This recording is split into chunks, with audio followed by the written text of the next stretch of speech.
পীর আব্দুল কাদের জিলানীকে অনেকেই বলে ইনার পাওয়ার কি ছিল, ইনার ক্ষমতা কি ছিল, অনেকেই বলে ইনার দক্ষতা কি ছিল। ইনি তো নাকি মায়ের গর্ভ থেকে ওলি হয়ে এসেছে। ইনি যে মায়ের গর্ভ থেকে ওলি হয়ে এসেছেন এটার প্রমাণ কি তোমরা দাও। এটা আহলে সুন্নাত ওয়াল জামাতের মানুষকে বলা হয়। বাবারে আজকে আমার বড় পীর আব্দুল কাদের জিলানী রহমাতুল্লাহ আলাইহি তো দূরের কথা, আজকে ওনার মুরিদের পাওয়ার কতটা ছিল একবার আপনাদেরকে বলে যায়। একজন বন জঙ্গলের মধ্যে যায় আর বাড়িতে আসিয়া লকড়িগুলো নিয়ে এসে লকড়িগুলো বিক্রয় করে আহারের ব্যবস্থা করে। হ্যাঁ মা বোনেরা আপনারা কান দিয়ে শুনেলেন, আজকে আমরা বাড়িতে বসে থাকি, পুরুষরা যায় চেন্নাই, বোম্বাই, ইরাক, ইরান, উড়িষ্যা কর্ম করে 2 মাস পরে 9 মাস পরে 1 বছর পরে বাড়িতে আসে। আমরা অনেক মা বোনেরা মনে করে অতি সহজে টাকাটা কামিয়ে নিয়ে বাড়িতে এসেছে, রোজগার করে বাড়িতে এসেছে, কিন্তু ওই যুবক চেন্নাইয়ের বুকে গিয়ে কত কষ্ট করে টাকা পয়সা উপার্জন করে বাড়িতে নিয়ে এসেছে। ওই টাকা পয়সা দেখে শুনে খরচা করো, তোমার স্বামীকে সম্মান করো, তোমার স্বামীর ইজ্জত করো, কারণ একটা টাকা বর্তমানে কম্পিটিশনের মাধ্যম দিয়ে আমাদের রোজগার করতে হয়। আর ওই উপার্জন 100 টাকার জায়গায় 1 টাকাও যদি হয় ওই উপার্জনটাকে তুমি সম্মান করো। জোরে বলেন সুবহানাল্লাহ। আজকে ওই ব্যক্তি বাড়িতে কাঠ কেটে নিয়ে এসে বাজারে বিক্রয় করে সংসারটা চালায়। একদিন বাজারে থেকে ডাইরেক্ট বন জঙ্গলে গিয়েছে, কাঠ কেটেছে, কাঠ কেটে নেওয়ার পরে মাথায় করে নিয়ে চলে আসছে। হঠাৎ করে দেখছে যেন 2 জন বান্দা একটা জায়গায় বসে আছে, মাথায় টুপি আর গায়ে তাদের জুব্বা, দেখা যাচ্ছে আসরের নামাজটা ঢিলা হয়ে যাচ্ছে। এবার ওই বান্দা চিন্তা করে আমি নামাজটা আদায় করব, তবে জামাতের সবটা বেশি, একাই পড়লে একার মতো সব পাওয়া যায়, অতএব 2টা বান্দাকে যদি পাওয়া যায় আমি নামাজটা আদায় করব। ওই লোকটা ওই 2 জন বান্দার কাছে গিয়ে বলল আপনি কি নামাজ পড়েছেন? বলে না, আমরা একজন বান্দাকে খুঁজতে আছি, কারণ 3 জন ছাড়া একটা জামাত করা হয় না, আমরা 2 জন আছি আরো একজনকে খুঁজতেছিলাম, আজকে যখন আপনাকে পেয়ে গেছি আসেন নামাজটা পড়বো। এবার ওই বান্দা বলতেছে আমিও 2 জনকে খুঁজতেছিলাম, আজকে 2 জনকে পাইলে আমিও জামাত করব। এবার মাথা থেকে কাঠটা নামিয়ে দিয়েছে, বলে হুজুর গো আপনি কি উযু বানাবেন না উযু করবেন না? ওই ব্যক্তি বলতেছে মুসলমানের আবার উযু কিসের? জোরে বলেন সুবহানাল্লাহ। কারণ মুসলমানেরা কখনো নাপাক থাকে না, মুসলমানেরা কখনো আপনার নাপাক অবস্থায় চলাফেরা করে না, মুসলমানেরা কখনো মিথ্যা কথা বলে না। আজকে মিডিয়ার যুগে দেখবে সত্য কথা যখন আপনি বলতে যাবেন, আজকে যখন কোনো অন্যায় জায়গায় প্রতিবাদ করতে যাবেন, আজকে যখন কত জায়গায় ন্যায় কথা বলবে, তখন বলবে এই লোকটা হলো দালাল, তখন বলবে এই লোকটা হলো মুসলমান, তখন বলবে এই লোকটা হলো টুপিওয়ালা, তখন বলবে এই লোকটা হলো দাড়িওয়ালা। কারণ সারা জাহানের বেধর্মিকরা প্রমাণ করে দিয়েছে যে মুসলমানেরা মিথ্যা কথা বলে না। জোরে বলেন সুবহানাল্লাহ। আজকে বেধর্মিকরা প্রমাণ করে দিয়েছে, কিন্তু আমার নবী উম্মতিকে শিখিয়ে দিয়েছে রে আমার উম্মত উম্মতেরা, তোমরা যদি মিথ্যা কথা বলো, মিথ্যার যদি আশ্রয় নাও, এমন একটা সময় আসবে তোমরা যতই ইবাদত বন্দেগি করো না কেন তোমাদের একটাও ইবাদত আল্লাহর দরবারে কবুল হবে না। ওই আল্লাহর বান্দা বলছে আমি মুসলমান, আমি নাপাক নয়, আমি মুসলমান, আমার ওযু আছে, অতএব ওযু অবস্থায় আমি তোমাদের নামাজ পড়াইয়া দিব। এবার চিন্তা করে আল্লাহ গো, একজন মানুষের সর্বসময় সর্বদাই যদি ওযু থাকে, অতএব এই লোকটা কোনোদিন আপনার মূর্খ হতে পারে না, অতএব এই লোকটা কখনো কোনোদিন আপনার বেধর্মিক হতে পারে না, এই লোকটা কোনোদিনের তরে এই লোকটা বেনামাজি হতে পারে না।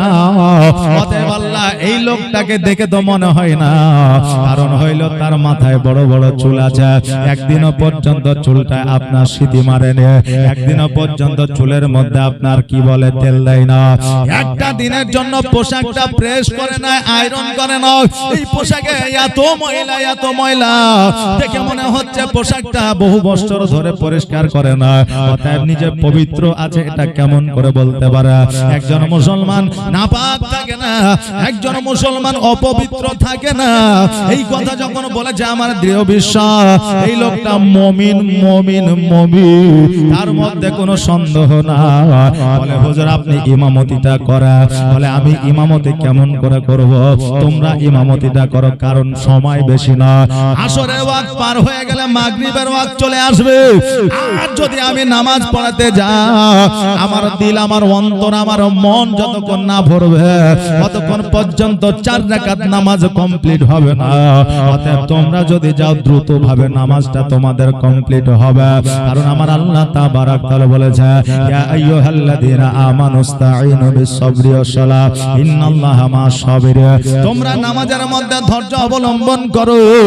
নামাজের মধ্যে যারা ধৈর্য অবলম্বন করে আমি আল্লাহ তাদের সঙ্গী হয়ে যায়। জোরে বলেন সুবহানাল্লাহ। আর আজকে বর্তমানে আমরা কোরআনের হাফেজ শুনেছি, কিন্তু এখন নামাজেরও হাফেজ পাওয়া যায়। যে পাওয়া যায় না, নামাজের হাফেজ পাওয়া যায়। চলে গেল মসজিদে, যাওয়ার পরে দেখছে জামাতের এখনো 2 মিনিট সময় আছে। ও বললেন আপনার বসে গিয়ে ওযু বানাইতেই আছে। কেউ বলে টাইম না রে, তাড়াতাড়ি কর। বলে এখনো 2 মিনিট সময় আছে, চিন্তা করি না মৌলবী সূরা শেষ হওয়ার আগে আমি জামাত ধরে নিব। জি, এবারে ওযু করে যেতে দেখাচ্ছে ইমাম সাহেব রুকু সিজদায় চলে গেছে। 4 রাকাত ফরজ নামাজের পরে যখন আপনার সুন্নাত আর নফল আদায় করে মৌলবী সাহেব পেছনে তাকাচ্ছে, মুসল্লি নাই। মানে কি এরা হচ্ছে নামাজের হাফেজ। ওকে যদি জিজ্ঞাসা করা হয় তুমি কোন সূরা পড়েছো, বলে যা পড়েছে আমি পড়েছি, তোমাকে কেন বললো? মনে ও জানেই না। কথা বুঝলেন? মানে ও জানেই না। এই দেখলে যে কোরআনের আপনার নামাজের হাফেজারা, বুঝলেন, ও থেকে ক পর্যন্ত জানে, কিন্তু আলিফ থেকে ইয়া পর্যন্ত তারা জানে না। হ্যাঁ বাবা জি ভাইরা, জানে না রে না জানে, আমার আল্লাহ তাবারাক তাআলা যদি আপনার সিজদা পছন্দ করে না, আপনার না জানা অবস্থাতেও আমার আল্লাহ ওই নামাজকে কবুল করে নাই। জোরে বলেন সুবহানাল্লাহ। তবে বেরাদার, আপনার যদি জানা না থাকে, আমার আল্লাহর ঘরে আপনি সময় দেন, কারণ যে ঘরটায় আপনি যাচ্ছেন ওই ঘরটা কোনো মন্ত্রী, কোনো এমএলএ নয়। ওই ঘরটা কোনো ডাক্তার, মাস্টার, আলেম, ওলামা, মুফতি, মুহাদ্দিস কারো নয়। ওই ঘরটা হলো আমার আল্লাহর ঘর। আল্লাহর ঘরে যদি আপনি সময় দেন, আমার আল্লাহ বলেছে আমি ওই বান্দার সঙ্গে হয়ে যাই। জোরে বলেন সুবহানাল্লাহ। এবার বললো আল্লাহর বান্দা তুমি শোনো রে, তুমি যাও ইমামতি করো, আমরা তোমার পেছনে নামাজ পড়বো, দেখবো তুমি কতক্ষণ পর্যন্ত নামাজটা পড়াইতে পারো। এবার ওই বান্দা আগে গিয়েছে, আসরের নামাজের নিয়াত করেছে, হাত তুলেছে, হাতটা বেঁধেছে। হাত বাঁধার পরে সূরা ফাতিহা শুরু করেছে, আলহামদুলিল্লাহি রাব্বিল আলামিন আর রহমানির রহিম মালিকি ইয়াউমিদ্দিন ইয়্যাকা না'বুদু ওয়া ইয়্যাকা নাস্তাঈন। এই সূরা ফাতিহা শেষ করার পরে সূরা বাকারা সূরা ধরেছে রে বাবা। এবার পড়তে আছে। এরা পেছনে নামাজে দাঁড়িয়ে চিন্তা করছে, আসলে তাকে তো আগে দিলাম, আসলে নামাজ পড়াতে কি জানে না, এইটা নিয়ে আমাদের সন্দেহ হয়। এতক্ষণ পর্যন্ত দাঁড়িয়ে আছে কেন, এটাই তো বুঝতে পারি না। আরে বাবাজি ভাইরা, তারা দুইজন একে অপরকে হুড়া মারামারি করছে। দেখেন না, তারাবির সময় 18 বছর 20 বছরের ছেলেরা, যুবকরা যায়, বর্তমানে যারা এখন ফ্রি ফায়ার খেলে, বুঝলেন না। আর রমজান মাস আসলে মাথায় টুপি দিয়ে তারাবিতে যাবে, ইফতারে যাবে, যাওয়াটাই খারাপ বলছে না, কিন্তু যাওয়ার পরে বুঝলেন এর কাপড় তুলিয়ে দিও, ওকে হুড়িয়া মারা, তারপর ওর টুপি বাহির করে কোমরে গুঁজিয়ে নেওয়া, বুঝলেন না। এই যে মস্কারা গুলো হয় বেরাদার, এগুলো প্রায় মসজিদে হয়। আমি বলবো ওই যুবকদের যে এগুলো করবে না, কারণ এতে একটা সমাজ বা একটা নামাজের ব্যাঘাত ঘটে নাকি বলে। জি হ্যাঁ বাবা, ওই দিকে যাব না, একটু আসেন। আল্লাহর ওলির কারামাত কাকে বলে? আবার অনেকেই বলে আল্লাহর ওলির কারামাত কি জিনিস জীবনে দেখলাম না, বলে কি বলে না? আল্লাহর ওলি জিন্দা ওলি আছে না নাই জগতে? জিন্দা ওলি আছে। তো জিন্দা ওলি যখন আসে তখন দেখবেন কিছু ইউটিউবে আপনার ফারাজিদের ওয়াজ শুনে এখন তারা ওলি বিশ্বাস করেন। জি, সুন্নি ঘরের ছেলে ওলি বিশ্বাস করে। হ্যাঁ, ওলি বলতে কিছু, তাদের কি কেরামত আছে? আচ্ছা বলো, আমি ওর সামনে যাচ্ছি, আমার পকেটে কি আছে যদি বলে দিতে পারে আমি ওলি মানব। আমার অন্তরের মধ্যে কি বলছে এটা যদি বলে দিতে পারে আমি ওলি মানব। আচ্ছা, ও তো আল্লাহর ওলি না জাদুকর? তুমি যাইবা মিষ্টি খেতে, চাইবা তোমাকে মিষ্টি খাওয়াবে, এগুলো হচ্ছে জাদুকর নাকি বলেন? 1 টাকা থেকে 5 টাকা করবে, এটা হচ্ছে জাদুকর, হাতের চালাকি, কি বুঝলেন? কিন্তু আল্লাহর ওলিরা এরা কিন্তু জাদুকর নয়। আজকে ওনাদের কাছে গেলেই যে আপনি কারামত দেখতে পাবেন এটা কথা নয়, যার নসিবে কারামত আছে সেই একমাত্র কারামত দেখতে পাবে। জোরে বলেন সুবহানাল্লাহ। আচ্ছা বলেন, জগতের মধ্যে জিন আর ইনসান আছে, বিশ্বাস করি তো? যদি বিশ্বাস না করি ঈমান আমল থাকবে না। তাহলে বিশ্বাস আমায় করতে হবে, যেহেতু আল্লাহ কোরআনে বলেছে, রাসূল হাদিসে বলেছে। তো জিন আমরা সবাই দেখেছি না? কে কে দেখেছেন হাত উঠান তো। একজন আপনি দেখেছেন মানে জিন আছে, কোরআনে প্রমাণ দিচ্ছে। তাহলে আমরা কেন দেখতে পেলাম না? তাহলে আমরা তো দেখিনি, তাহলে আমরা কি বলবো যে জিন নাই?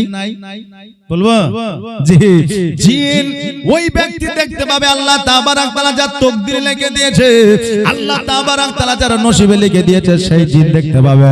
ঠিক তেমনই রে বাবা, আজকে পৃথিবীর মধ্যে আল্লাহর ওলি আছে, আল্লাহর ওলির কারামত সবাই দেখতে পায় না। আমার আল্লাহ তাবারাক তাআলা যার নসিবে লিখে দিয়েছে, সেই একমাত্র আল্লাহর ওলির কারামত দেখতে পায়। জোরে বলেন সুবহানাল্লাহ। বাবা যে ভাইরা নামাজে দাঁড়িয়ে গেছে, নামাজ পড়া যায়, এক রাকাত নামাজ আপনার শেষ হয় না, ঘন্টার ঘন্টা পার হয়ে গেছে। এরা চিন্তা করে, আল্লাহ গো এমন একজনকে নামাজ পড়াইতে দিলাম, আসরের নামাজটা পার হয়ে গেল, আসরের নামাজের ওয়াক্তটা ঢলে গেল, অতএব নামাজ আমাদের আর হইবে না। এবার অনেকক্ষণ পরে যখন রুকু সেজদায় গেছে, বলছেন না রে জিন্দা আছে, চিন্তা করি না, উড়াউড়ি মাছ আছে, আমরা ভাবছি যে চলে গেছিল, জিন্দা আছে, জানে মনে হচ্ছে। রুকু সেজদায় যাওয়ার পরে সুবহান রাব্বিয়াল আযীম পড়তে আছে, পড়তে আছে, পড়তে আছে, শেষ আর হয় না। এদের মাজার ব্যথার দরদ বেড়ে গেছে, উঠবে কখন এই চিন্তা তারা করছে। বহুক্ষণ পরে উঠলো, তারপরে সিজদায় চলে গেছে, সুবহান রাব্বিয়াল আলা পড়তে আছে, পড়তে আছে, পড়তে আছে। এবার চিন্তা করে, হায় রে নামাজের মধ্যে কি দাঁতি লেগে গেল, এখনো পর্যন্ত সিজদা থেকে কেন ওঠে না? কারণ গল্প আমাদের জানা আছে, অনেকে নামাজ পড়া দেখেছে, নামাজ জানে না, আগে আগিয়ে দিয়েছে, এরকম আছে না নাই? আছে। হাজী সাহেব হজ করে এসেছে, তারা দুটা ভাই। এখন হাজী সাহেব বাড়ি থেকে বাড়ালেই আলেম মানুষ আসসালামু আলাইকুম, মাস্টার মানুষ আসসালামু আলাইকুম, ডাক্তার মানুষ আসসালামু আলাইকুম। এখন ওর ভাই বলছে, হ্যাঁ রে ও বাপের যতটা জমি পেয়েছে আমিও ততটাই পেয়েছি, অতএব ওকে দেখলে ও সালাম দেয়, আমাকে দেখলে দেয় না কেন?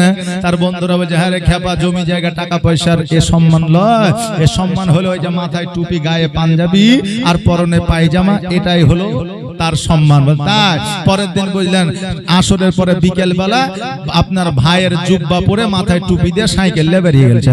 এখন লোকে দেখলে আসসালামু আলাইকুম, আসসালামু আলাইকুম ভাবছে হাজী সাহেব না গাজী সাহেব না আলেম সাহেব, কথা বুঝলেন না? এবার যখনই মাগরিবের টাইম হয়েছে, লোক বলছে নামাজ পড়বেন না? ও মান পেস্টি যে পড়ে বলছে, তাই তো জুব্বা পাগড়ি যখন পড়েছে তখন নামাজে যেতেই হবে। মসজিদে গেছে, যাওয়ার পরে দেখছে ব্যতিক্রম ভাগ্যক্রম, মসজিদে ইমাম সাহেব নাই। এখন দেখছে কাকে নামাজে দিব, তো বলছে কাজ করেন আপনি যান, জুব্বা আছে, পাগড়ি আছে, তসবি আছে, আপনার এত সুন্দর পোশাক, আর আমি নামাজ পড়াবো, আপনি যেন। ওকে কমসে কম আগিয়ে দিয়েছে, ও আগে চলে গেছে। ও প্রথমে পড়েছে সূরা ফাতিহা, তারপরে পড়ে দিয়েছে সূরা নাস। আচ্ছা সূরা নাসের পরে কি আর সূরা আছে? নাই। এবার ওই সূরা নাস পড়ে যে সিজদায় চলে গেছে, ও চিন্তা করছে ইয়ার পরে তো কোনো সূরা নাই, পড়বো তো পড়বো কোনটা? এ দেখছে নামাজ আমার দ্বারাই হবে না। ও সিজদায় পড়ে গিয়ে আপনার সবাই যখন সিজদায় গেছে, মুসল্লি ও টুক করে উপরে তাকিয়ে দেখছে সবাই তো সিজদায় আছে, তার মানে এর চাইতে পালানোর বড় সুযোগ আর পাবো না। ও টুক টুক করে বুঝলেন মার্বেলের ঈদে পালিয়ে গেছে। এখন মুসল্লিরা চিন্তা করছে, হাই রে ইয়া তখন সেজদায় গেল, এখনো উঠে না, কারণটা কি? একজন জুয়ান ছেলে চুপ করে তাকিয়ে দেখছে, তো ইমামই নাই, ইমামই নাই। এখন তোমরা নামাজ পড়ছো, উঠো, ইমামই তো নাই, তো তোমরা সিজদায় পড়েছো, উঠে দেখছে তো ভারী চালাকি করছে। এবার বুঝলেন নামাজ কমপ্লিট করে বাজারে যাচ্ছে, তো ওই হাজির ভাই সবজি কিনছে। ওকে বলছে, এই কি ব্যাপারে তুই নামাজ ছেড়ে পালিয়ে? চুপ চুপ, কিছু বলিস না। বলে চুপ, আমি বললাম পারবো না, তোরা ঠেলে আগিয়ে দিয়েছে, আমি তো জানি না নামাজ পড়াতে। তো বুঝলেন এখন হাজি হইতে হবে, আলেম হইতে হবে, তার পোশাক নিয়ে নিলে কিন্তু তার দায়িত্ব পালন করা যাবে না। হ্যাঁ বাবাজি ভাইরা, এবার বাবা সিজদায় পড়ে গেছে, সিজদা সেজদায় পড়ে যাওয়ার পরে ঘন্টার ঘন্টা পার হয়ে যায়, কিন্তু বাবা সেজদা থেকে উঠে না। এবার কিছুক্ষণ পরে আপনার তারা চিন্তা করে হয়তো নামাজ অবস্থায় গিয়ে তাদের দাঁতি লেগে গেছে। আহারা, আজকে এমন একজনকে ইমামতি করতে দিলাম যার জন্য নামাজটা আমাদের বাতিল হয়ে গেল। এরা এই চিন্তায় আপনার ব্যস্ত হয়ে আছে। বহুক্ষণ পরে আসরের নামাজটা কমপ্লিট করলো। এবার বলতেছে ওই দুইজন ব্যক্তি, এই মশাই, আপনাকে নামাজটা পড়াতে দিলাম নামাজ বাদ করার জন্য, এমনিতেই টাইম নাই, আবার আপনি এতক্ষণ ধরে টাইম লাগিয়ে দিয়েছেন। তো বলছে, ভাই আমি এতক্ষণ নামাজ না পড়লে আমার দিলে তৃপ্তি পাই না। জোরে বলুন সুবহানাল্লাহ। এতক্ষণ ধরে নামাজ না পড়লে আমার অন্তরে তৃপ্তি পাই না, তো আমি নামাজটা পড়িয়ে দিয়েছি। এই জন্য আমি বলছিলাম যে আপনারা জানতে, আমাকে তো ঠেলে আপনারা আগে পাঠাইলেন। হ্যাঁ, বলে তুমি যে এতক্ষণ নামাজ পড়লা তোমার নামাজ কি হইল? বলে আমার তো হয়েছে, তোমাদের হয়েছে কিনা বলতে পারবো না। নাকি এখন ইমাম নামাজ পড়াচ্ছে আলহামদুলিল্লাহি রাব্বিল আলামিন আর রহমানির রহিম মালিকি ইয়াউমিদ্দিন, পেছনে মুসল্লি সাহেব বলছে ইমামকে যে কবে তাড়ায় না যাবে। পেছনে বলছে ইমামকে যে কবে, তো বহুদিন হয়ে গেল, 5 বছর 6 বছর আজ বেতনও বাড়াইতে হলে 500 টাকা, একে তাড়াইলে হয়তো একটা কম মৌলবি পাবো। বেরাদার, সব জায়গায় এসব কম্পিটিশন চলছে, শুধু আপনার এখানে নয়, কাউকে উদ্দেশ্য করে বলছি না বেরাদার। তো এই নিয়ত যদি ইমামের পেছনে থাকে, অনলি ইমামের নামাজটা হবে, কিন্তু ওই মুসল্লির নামাজটা হবে না। আপনি যাকে দায়িত্ব দিচ্ছেন, একটা দায়িত্ব বেহাজাল ইমাম, তারই যদি আপনি জীবত করেন বা তার পেছনে যদি কথা বলেন, তাকে নিয়ে যদি সন্দেহ করেন, আপনার নামাজ হবে না। আমি একজন আলেম মাওলানা, আপনি মুফতিকে জেনে নিতে পারেন, কোনো অসুবিধা নাই। হ্যাঁ বাবাজি ভাইরা, ওই আপনার বান্দা বলছে আমার নামাজ হয়ে গেছে, তোমাদের নামাজ হয়েছে কিনা এটা আমি বলতে পারবো না। বলে আমাদের নামাজ হয় নাই, তোমার নামাজ কেমন করে হবে? কারণ আসরের সময়টা পার হয়ে গেছে, মাগরিবের সময় চলে এসেছে, এতক্ষণ পর্যন্ত আসরের ওয়াক্ত থাকবে এটা আমরা বিশ্বাস করি না। বলে একবার আকাশের দিকে তাকায় দেখো, জমিনের দিকে তাকালে তোমরা বুঝতে পারবে না। এবার ওই দুইজন বান্দা আকাশের দিকে তাকায় দেখছে, যে জায়গায় সূর্য ছিল ওই জায়গাতে সূর্য আছে, একটা আঙুল পর্যন্ত হিলে নাই। জোরে বলেন সুবহানাল্লাহ। নবীর প্রেমে পাগল হইলে, নবীর প্রেমে পাগল হইলে আমার আল্লাহ তাআলা খুশি। নবীর দরুদ পড় দিবা নিশিয়া, ও কি নবীর প্রেমে পাগল হইলে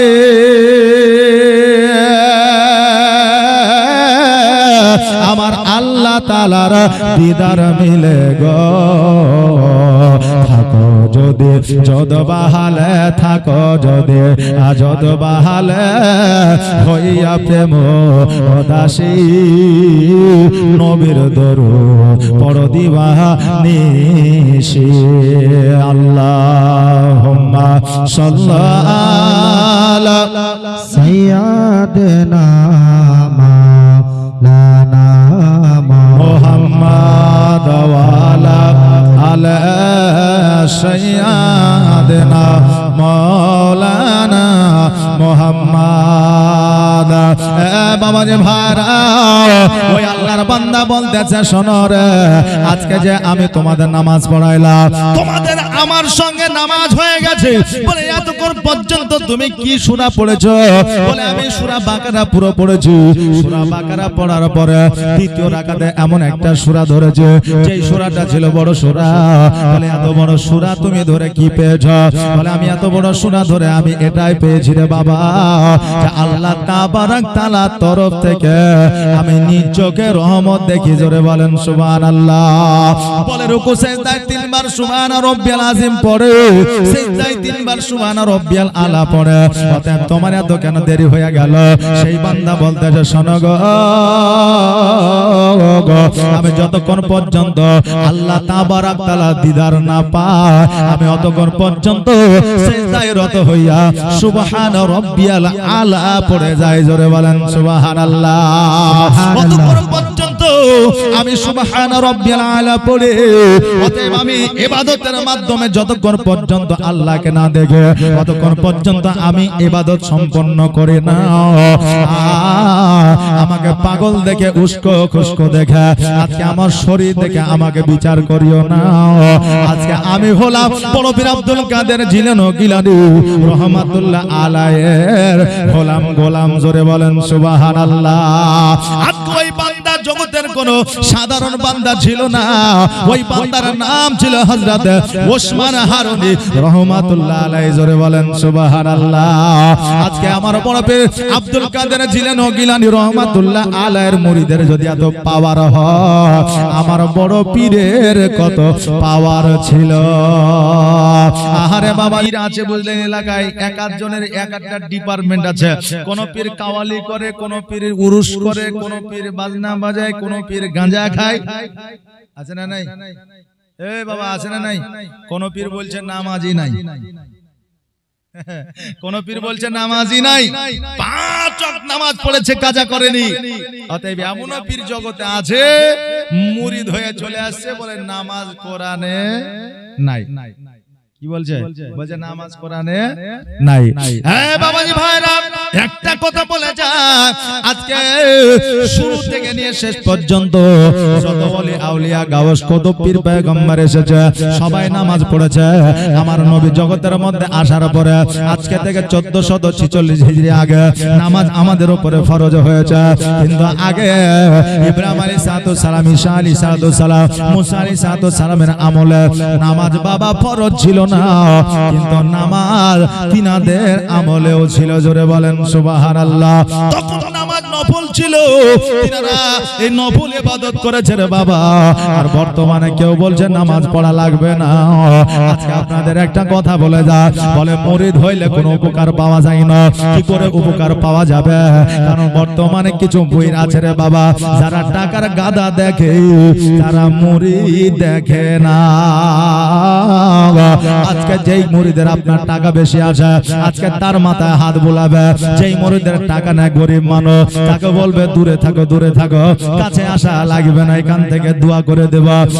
বাবা, যদি মুরিদের পয়সা থেকে হাত ধরে তাকে মুসাফা করবে, আর টাকা যদি না থাকে পাগড়ি ধরায়া বলবে আমার হাতে হাত দেওয়া হয়ে গেল।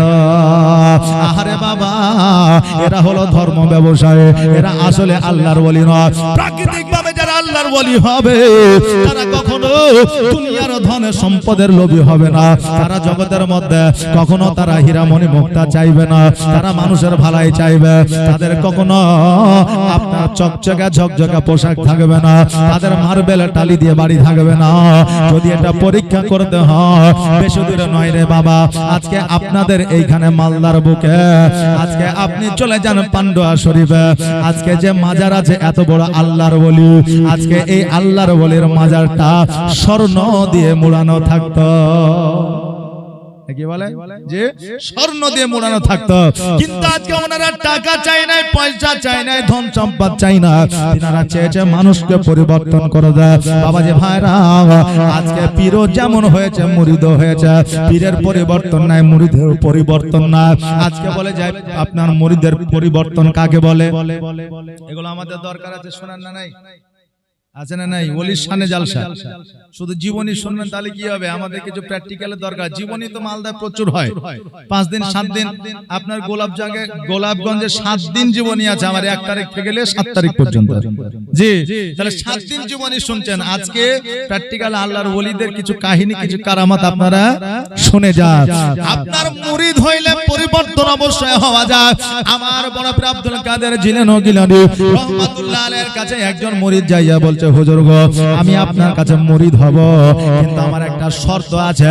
যদি আপনি শর্ত মেনে নেন তবে আমি আপনার কাছে মুরিদ হব, নইলে মুরিদ হব না। আজকে যদি আমাদেরকে বলে মৌলভী সাহেব আপনাকে দাওয়াত করছি, ইসলামের প্রচার করতে আসছে, তা একটা কাজ করেন, আপনাকে আমরা কি ওয়াজ করতে হবে বেঁধে দিব, আর কখন উঠতে হবে কখন নামতে হবে এটা আমরা আপনাকে বলে দিব। আর আমাদের জালসায় আসলে যতক্ষণ জালসা শুরু হবে ঢুকতে হবে, আর জালসা শেষ হবে আপনি যেতে পারবেন। বক্তা পাওয়া যাবে? বক্তা পাওয়া যাবে? যাবে না। বলে আমি বক্তা, আমি যেটা বলবো সেইভাবে আপনি প্রোগ্রাম করেন, আমার ডেটে ডেট করেন, আপনার ডেটে লয়।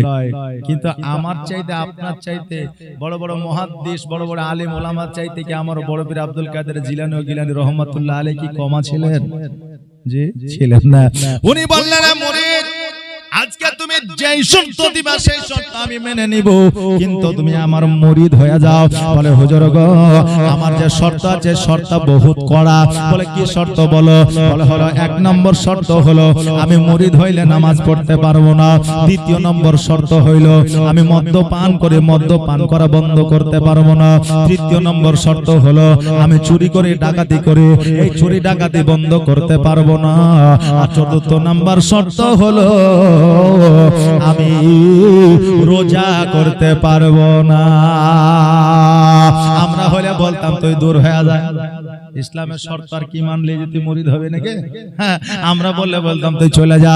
কিন্তু বাবা রে, আমার বড় পীর আব্দুল কাদের জিলানী গিলানী রহমাতুল্লাহ আলাইহি বললেন, শোনো রে, আজকে তুমি আমাকে 4টা শর্ত দিলা, আজকে তোমাকে আমি মুরিদ বানায় নিব, তোমার শর্তে আমি রাজি হয়ে গেলাম, কিন্তু আমার একটা শর্ত তোমাকে মানতে হবে।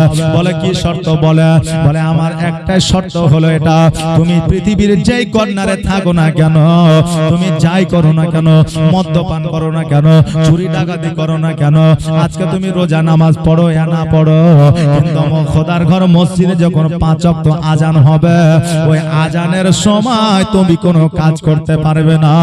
তুমি শুধুমাত্র ওই 2 মিনিট 3 মিনিট 5 মিনিট আজানটা তুমি শ্রবণ করবা। বলে এই ব্যাপার, আজান তো 2-3 মিনিটের ব্যাপার, মেনে নিলাম হুজুর, অসুবিধা নাই। আমার শর্তে আপনি রাজি কিনা? বলে হ্যাঁ আমি রাজি। কিয়ামতের দিন জান্নাতে নিয়ে যাবেন কিনা? বলে আমি তোকে যে কিয়ামতের দিন না নিয়ে জান্নাতে যাব না। জোরে বলেন সুবহানাল্লাহ। আমি 4টা শর্ত আপনাকে দিলাম, আপনার একটা শর্ত আমি অবশ্যই মানব। বলে ঠিক আছে, তবে আমার শর্তের দিকে তুমি ফলো করবা। বলে ঠিক আছে। এবার 1 দিন 2 দিন 4 দিন 5 দিন বাবা অতিবাহিত হয়ে যায়। হঠাৎ করে একদিন বিবিকে বলছে, বিবিরা বাড়িতে অভাব অনটন লেগে আছে, আজকে আমাকে একটু সাজায় দাও, আমি আজকে রাজার বাড়িতে ডাকাতি করতে যাব। সময়ের সাথে সাথে চোরের বুদ্ধিও পাল্টায় রে বাবা, সময়ের সাথে সাথে চোরের আপনার অত্যাধুনিক বুদ্ধিও বের হয়। আগের যুগে কাঁচা বাড়ি ছিল, এই জন্য মাটিকে আপনার সিন্ধু, মাটিকে আপনার শোন করে আপনার বাড়িতে ঢুকতো নাকি বলে। এখন বাবা আজকে কম্পিউটারও লক হয়েছে, গ্রিলের লক হয়েছে, লোহার লক হয়েছে, এই জন্য তাদের কোমরে পুরো চাবিতে চাবি হয়ে থাকে, এই জন্য লক খোলার জন্য তাদের ব্যবস্থা থাকে, এই জন্য তারা হ্যাক করার জন্য কম্পিউটার নিয়ে বসে থাকে। বাবারে যখন যেই সময় ছিল সেই সময় চোরও বাবা তেমন ছিল। সেই আমলে চুরি করতে চাইতো গায়ের মধ্যে তেল মেখে নিয়ে, নইলে মোবিল মেখে নিয়ে, যাতে তাড়া করলে চোরকে ধরতে গেলে যেন ধরতে না পারে, পিছিল মেরে যেন পালিয়ে যেতে পারে। এবার বিবিকে বলল, বিবি রে আমাকে সাজায় দাও, আজকে আমি রাজার বাড়িতে ডাকাতি করতে যাব।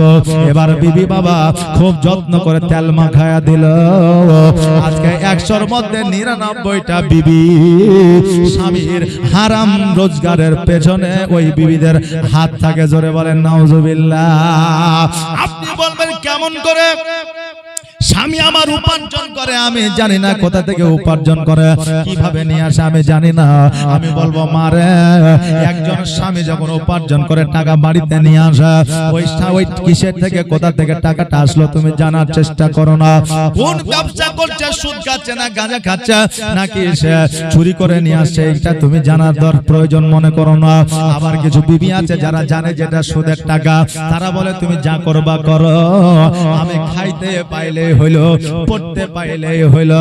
আমি বলবো মা, আজকে স্বামী কোথা থেকে রোজগার করে নিয়ে আসে এই খবরটা আপনি, হারামটা হলে আপনি বর্জন করে, আর হালাল হলে আপনি সেটাকে আপনি নিয়ে ফেলা।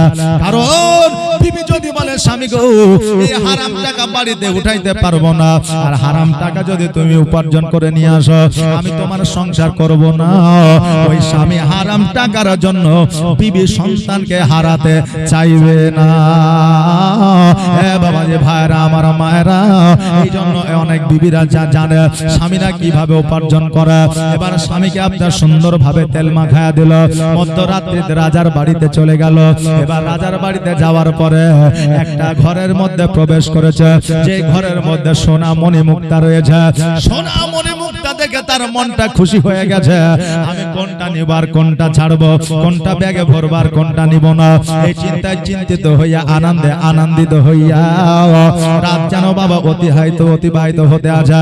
কারণ মানুষ আপনার যে কাজে করুক না কেন সময় কখনো থেমে থাকে না, সময় সময়ের মতো চলবে রে বাবা, ওই সময়টাকে আর ফিরানো যাবে না যতই চেষ্টা করেন না কেন। এবার একটা ব্যাগের মধ্যে সোনা মণি মুক্তা ভরে নিয়ে ওই ব্যাগটাকে ঘাড়ের মধ্যে ঝুলে নিয়েছে পুটলা করে।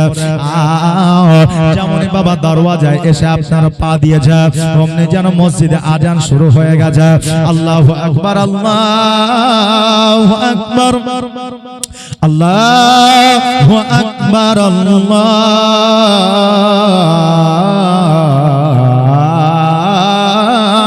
আকবার, আশহাদু আল্লা ইলাহা ইল্লাল্লাহ,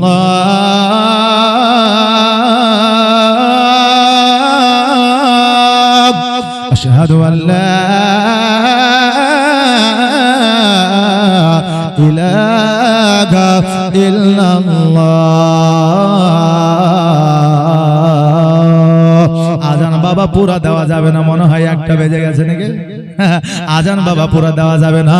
অনেক বয়স্ক মানুষ ঘুমিয়ে গেছে 8টার সময় আসার পরে দেখছে আজান হয়েছে, ওইটা উজু বানিয়ে বসে থাকবে, এখনো নামাজের টাইম কেন হয়েছে না। আর সকালবেলা হইলে বলবে তোদের মৌলবীকে আজান দিতে কে বুঝেছে, আমার ঘুমটা হারাম হয়ে যায়। এই জন্য বাবা কথা শুনতে রাজি নাই, এই জন্য হাফ আজান দিয়ে করে দিলাম সাপ। কথা বুঝতে পারলেন? হ্যাঁ বাবাজি ভাইরা, আজান শুরু হয়ে গেছে, শর্ত আছে আজান তাকে শুনতে হবে। এবার বাবা ওই ডাকাত দাঁড়িয়ে গেছে, আজানটা শুনতে আছে, চিন্তা করে 2 মিনিটের আজানটা আমি শ্রবণ করে দৌড় দিয়ে আমি বাড়ির বাইরে চলে যাব। আমি এত সোনা নিয়েছি সারা জীবন বসে খেতে পারবো। এবার যেমন আজানটা শেষ হয়ে যায় অমনি বাবা একবার পেছন দিকে তাকায়া দেখছে। এবার তাকায়া দেখছে যেন রাজা প্রজা সবাই যেন যাই নামাজ নিয়ে ওই ডাকাতের পেছনে বসেছে। জোরে বলেন সুবহানাল্লাহ। এই চিন্তা করে আমার জীবন আর থাকবে না, কারণ রাজা প্রজা সবাই যাই নামাজে বসে আছে। এ বাবা থরথর করে কাঁপতে আছে ভয়ে। কে না রাজার ভয়ে কাঁপে রে বাবা, রাজার ভয়ে কাঁপতে আছে। রাজা বলছে বাবা তুমি কাঁপছো কেন? বলে হুজুর গো আজকে আপনারা আমার পেছনে বসে আছেন যাই নামাজ নিয়ে, কারণটা কি? ওই রাজা বলল শোনো গো, আজকে মেহমানের সেবা করা হলো আমার নবীর সুন্নাত। মেহমান আমার বাড়িতে এসেছে এটা আমি জানতে পারি না। আজকে তোমাকে দাঁড়িয়ে থেকে যখন আমি ফজরের আজানের সময় দেখেছি, আমি নিয়াত করে নিয়েছি এই মেহমানের পেছনে আমি নামাজ পড়বো। আর মেহমানের পেছনে নামাজ পড়লে আমার আল্লাহ কারেন্টের মতো কবুল করে নাই। জোরে বলেন সুবহানাল্লাহ। এ ডাকাত চিন্তা করে হায় হায়, আমি তো নামাজ তো দূরের কথা, নামাজ কেমন করে পড়ে ওটাই জানি না, নামাজের সূরা কি আমি সেটাই জানি না, আমার মধ্যে কোনো তালিম নাই, আমার মধ্যে কোনো শিক্ষা না, আমি কেমন করে নামাজ পড়াইবো? আর নামাজ যদি পড়াইতে না পারি আজকে আমার শাস্তি হয়ে যাইবে, আজকে আমার ফাঁসি হয়ে যাইতে পারে, আজকে আমার কারাদণ্ড হয়ে যাইতে পারে, আমার উপরে মারও হতে পারে, আমার চোখ দুটাও নষ্ট হতে পারে, আমার হাতও কাটা পড়তে পারে। এই জন্য কিছু না বলিয়া চোখটাকে বন্ধ করে যেন দাঁড়িয়ে আছে। চোখ বন্ধ যেমনই করেছে রে বাবা, অমনি যেন আমার বড় পীর আব্দুল কাদের জিলানী রহমাতুল্লাহ আলাইকে যেন দর্শন করে। জোরে বলেন সুবহানাল্লাহ। বাবাজি ভাইরা, আমরা জানি আমাদের চোখ আছে দুইটা, নাকি বলেন? কিন্তু হিসাব করে দেখেন, বিজ্ঞান বলছে, কোরআনে বলছে একটা মানুষের বাবা চোখ আছে তিনটা। দুইটা আছে আমাদের সামনের দিকে, আর একটা আছে অন্তরের মধ্যে। আপনি চোখ বন্ধ করলে আপনার ছেলের মুখ, বিবির মুখ, মা বাবার মুখ, বন্ধুর মুখ আপনি দেখতে পান না? পান না? চোখ বন্ধ করলেও দেখতে পাওয়া যাবে। এই বাবা, আমাদের তিনটা চোখ আছে, দুইটা চোখ যখন বন্ধ করে নিয়েছে, অন্তরের চোখে আমার বড় পীর আব্দুল কাদের জিলানীকে দর্শন করেছে। আমার বড় পীর আব্দুল কাদের জিলানী রহমাতুল্লাহ আলাইহি বলতেছে, হে টাকা, আসো আসো, একবার আমার সিনাতে লেগে যাও, বুকে লেগে যাও। এবার জোর করে বুকে লাগিয়ে নিয়েছে। দেখবেন একজন আলেম মানুষ, ইমাম মানুষ, এখন হঠাৎ করে কোন যুবককে, কোন ছেলেকে যদি বলে আয় আমার বুকে আয়, যাবে? আলেম মানুষ, গায়ে সেন্ট আছে, আতর আছে, আমি তার বুকে কি করে যাব? লজ্জা লাগে, বলবে না? বলবে, হঠাৎ করে যাবে না। আর ইমাম সাহেবের সাথে যদি ফ্রি হয়ে যায়, বিড়ি মুসল্লি ইমামের কাছে চায়া খায়, আছে না? নাই? বীরভূমের দিকে বুঝলেন, ইমাম সাহেব বিড়ি খায়, মুসল্লিও বিড়ি খায়। নামাজ যেমনই কমপ্লিট হয়ে গেল, তেমনি মুসল্লি, ইমাম সাহেব বিড়ি হবে কে? নিচে চা ছিল তো মনে হয়, বাহির করে ও একটা নিলে, ও একটা নিলে, মসজিদের বারান্দায় বসে মারছে টান। মসজিদের হালাত খুব একটা ভালো নাই, গল্প চলছে, ভিডিও চলছে, কথা বুঝলেন না? কিন্তু আমাদের মুর্শিদাবাদে বুঝলেন, ভগবানগোলা, নবাব সিরাজউদ্দৌলার এলাকা, মানে যেটা প্রপার হাজারদুয়ারি, ওই সমস্ত এলাকায় যদি আপনি বিড়ি বা সিগারেট খান, কোন আলেম যদি খায়, তো মনে করে যে এই আলেমই লয়। এক জায়গায় একটা প্রথা, নাকি বলেন? জি, আপনার বেরেলি শরীফ উত্তরপ্রদেশে যখন পড়াশোনা করেছি, তো মসজিদে টিফিনে খাবার দিয়ে যায়, ইমামকে দিয়ে যায় না টিফিনে খাবার? যারা বেরেলিতে পড়াশোনা করেছে, ওই টিফিনের সঙ্গে একটা করে সিগারেটের প্যাকেটও আসতো। কারণ বেরেলিতে 100-র মধ্যে 90টা আলেমই প্রায় সিগারেট খায়, কথা বুঝলেন না? তা আমি বলতাম যে ভাই सिगरेट कौन पिएगा? तो क्यों आप पिएंगे? तो नहीं, हम सिगरेट नहीं पीते हैं। तो कैसे मौलाना हो यार, तुम सिगरेट नहीं पीते हो, सिगरेट नहीं पीते हो तो बड़ा मौलाना कैसे बनोगे? जय सिगरेट खाई সেই বড় মৌলানা, কথা বুঝলে? এক এক জায়গায় এক একটা প্রথা। হ্যাঁ বাবাজি ভাইরা, এবার বেরাদার বলছে, ডাকাত তুমি একবার আমার সিনাতে চলে এসো। কিন্তু বাবা লজ্জা করে, বলে লজ্জার কোনো বিষয় না, একবার বুকের মধ্যে জড়ায়া ধরে নিলে, আর যেমনই জড়ায়া ধরে নেওয়া, অমনি যেন 30 পারা কোরআন তার দিলের মধ্যে গেঁথে দিলেন। জোরে বলেন সুবহানাল্লাহ। এবার বাবাজি ভাইরা, ওই ডাকাত বললো, এবার তোমরা দাঁড়ায়া যাও। এবার সবাই যেন বাবা দাঁড়ায়া গেল, আর সবাই দাঁড়িয়ে যাওয়ার পরে এবার বললো একামতটা দাও। এবার একামতটা শুরু হয়ে গেল। এবার ওই ডাকাত কিন্তু নামাজ পড়াইতে আরম্ভ করে দিল। 2 ডাকাত ফরজ নামাজ পড়ায়া দিলেন রে বাবা। পড়ায়া দেওয়ার পরে রাজা বলতেছে, হায় রে, তোমার চেহারা কুৎসিত হতে পারে, তোমার চেহারা খারাপ হতে পারে, কিন্তু তোমার মধুর যে আওয়াজ, ওই আওয়াজে আমার মনটা কেড়ে নিয়েছে। বলো বলো তুমি কি চাও? সোনা দানা মনে মুক্তা, যেটা চাইবা আমি সেটাই দেব। ওই ডাকাত বলল, রাজা গো, আজকে আপনাকে আমি সত্য কথা বলতে চাই। বলে কি? বলে আমি আপনার বাড়িতে ডাকাতি করতে এসেছিলাম, এই দেখেন ব্যাগের মধ্যে সোনা আছে, আজকে আপনি আমাকে যেই শাস্তি দেবেন দেন, আমি সব ভুল বুঝতে পেরেছি। এবার রাজা বলল, তুমি যেহেতু নামাজ পড়িয়েছো, আমি একটা দায়িত্ব বেহাজাল ইমাম দিয়েছি, আজকে তুমি আমার ইমাম, আমার নজরে তুমি চোর হইতে পারো না, কারণ তুমি যদি আমার নজরে চোর হয়ে যাও, আমার নামাজ বাতিল হয়ে যাবে। আজকে ওই মাল আমার নয়, আমি তোমাকে দিয়ে দিলাম। জোরে বলেন সুবহানাল্লাহ। আজকে ওই আল্লাহর বান্দা টাকাগুলো নিয়ে, সোনা মনি মুক্তা নিয়ে বাড়িতে না যাই আমার বড় পীর আব্দুল কাদের জিলানীর কাছে গেছে। যাওয়ার পরে বলে, হুজুর আমাকে দয়া করে ক্ষমা করে দেন, আমার বেয়াদবি মাফ করেন গো হুজুর। আমি কথা দিলাম আজকে থেকে আমি নামাজ, রোজা, হজ, যাকাত আমার সময় মতো সব আদায় হয়ে যাবে। আজকে থেকে 1 ওয়াক্ত নামাজ নামাজ কাজা হবে না। জোরে বলা সুবহানাল্লাহ। এ বাবা, পীরের মতো পীর হতে হবে, তবে মুরিদের মধ্যে পরিবর্তন আসবে। আর পীরের মতো পীর যদি না হওয়া যায়, মুরিদের পরিবর্তন আসবে না। এখন হাকিম যদি ভালো না হয়, ডাক্তার যদি ভালো না হয়, আজকে ওই ডাক্তারের কাছে যদি যাওয়া হয়, ডাক্তার কিন্তু বাবা ওষুধ দিয়ে দিবে, কিন্তু ওষুধে কাজ হবে না। আজকে জড়িবুটি, আজকে বাবা আপনার কি বলে আয়ুর্বেদিক, আজকে হোমিওপ্যাথি ওষুধ অনেক জায়গায় বিক্রি হয়, কিন্তু বাবা তারা ট্রেনিং প্রাপ্ত আপনার ডাক্তার, হয়তো কোম্পানি তাদেরকে ট্রেনিং করিয়েছে, আজকে তারা কিন্তু আপনার এমবিবিএস করে না, আজকে তারা মেডিকেল ডিপার্টমেন্টে কিন্তু তারা পড়ে না। তারা বড় হইয়া কিছু কোয়ালিফাইড পারসন লোকে আপনারা বাংলা পড়ে হোমিওপ্যাথি ওষুধ আপনার ডাক্তার হয়েছে, কেউ আয়ুর্বেদিক ডাক্তার হয়েছে, কিন্তু আজকে আয়ুর্বেদিক ওষুধ ঘরে ঘরে পাওয়া যায় না? পাওয়া যায় না? পাওয়া যায়। বিজ্ঞান বলছে এর কোনো সাইড ইফেক্ট নাই, নাকি বলছে না? বলছে এর কোনো সাইড ইফেক্ট না, কিন্তু বাবা বাজারে আর মুদিখানার দোকানে ওষুধ থাকলেই হবে না রে বাবা। কোন ওষুধটা কোন রোগে কাজে লাগবে এটা জানা আগে জরুরি।